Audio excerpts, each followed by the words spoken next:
Hey everybody, this is Jim at SP500chart.com using time-honored techniques to understand modern markets, featuring daily technical analysis videos of the S&P 500 index. Before we get started, just need to remind you as always that the website and this video are for educational purposes only, and nothing stated at the site or in this video is intended to be used as investment advice. I can draw lines on charts, but you have to draw your own conclusions from your own research. And you need to make investment decisions that are suitable for your personal financial situation. I'm not a licensed financial professional. I'm just a guy who draws lines on charts. And if you can think of anything I'm leaving out there, let me know. The gist of it is this. I have my opinions and I can draw my lines, but you have to be totally 100% responsible for your own investment decisions. So let's take a look at what happened today. Well, the first thing that happened was the S&P ended up closing over our little neckline right here. And you know what's funny? The last time we had an inverted head and shoulders, we had a kind of truncated, that's fancy talk for short, we had a truncated right shoulder, and it ended up producing a breakout that just didn't have staying power. If we look back on an hourly chart, I'll show you what I'm talking about.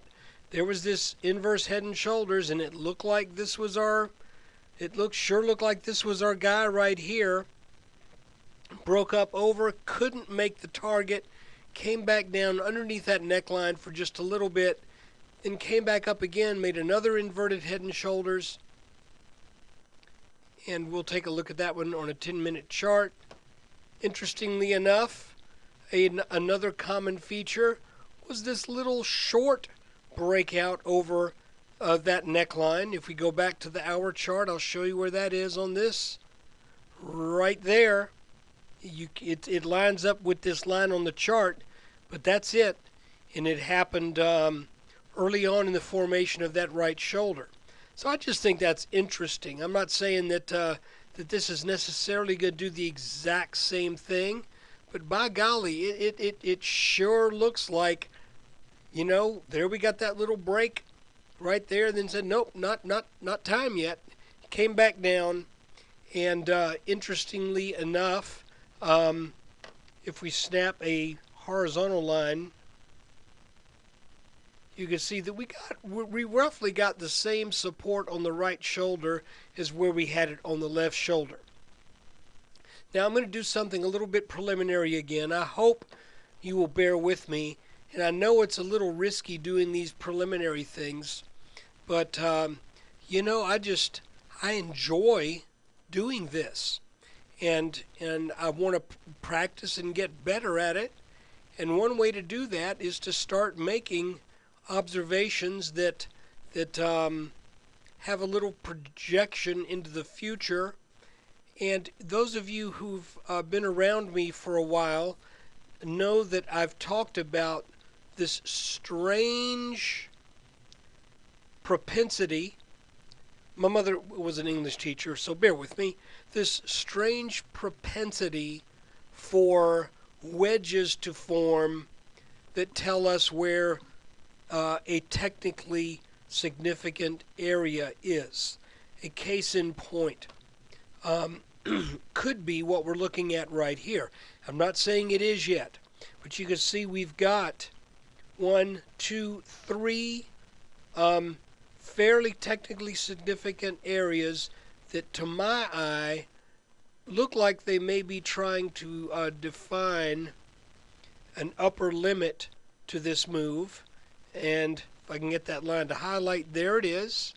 And then if we draw a line from the low back here in the 1320s and draw that to this low that was set on the 17th after that little false breakout, if we line up these the most recent set of highs and lows, what do we end up with? Well, we end up with an ascending wedge. Now, at any moment, this wedge could get taken out by the top side, and then we have to adjust this line, okay? And that's certainly within the realm of reason. Okay, we could end up with something like this before it's all said and done. But for right now, I'm just going to draw this line here. I'm going to keep an eye on it. If we break out over that, that is wonderful because I am net long at this point. I'm actually long plus cash. And so let's see. And what's interesting is I mentioned how often these wedge patterns find their apex at a technically significant area. And if this turns out to be a wedge, and it turns out that all this inverted head and shoulders can do is make its target, I want you to look at that. In other words, this pattern seems to be at this point, and I say pattern with parentheses around it because we really need more to know if this is what's going on here or not. But at least as it stands right now, with what we know about the past 5 days of trading, this looks like this may be the setup. So for right now, we're over this neckline. We are also over this last high. We actually ended up getting a little bounce near that level. So it wouldn't surprise me if we came back down and tag this. Matter of fact, I think we probably will if this wedge plays out the way I think it may.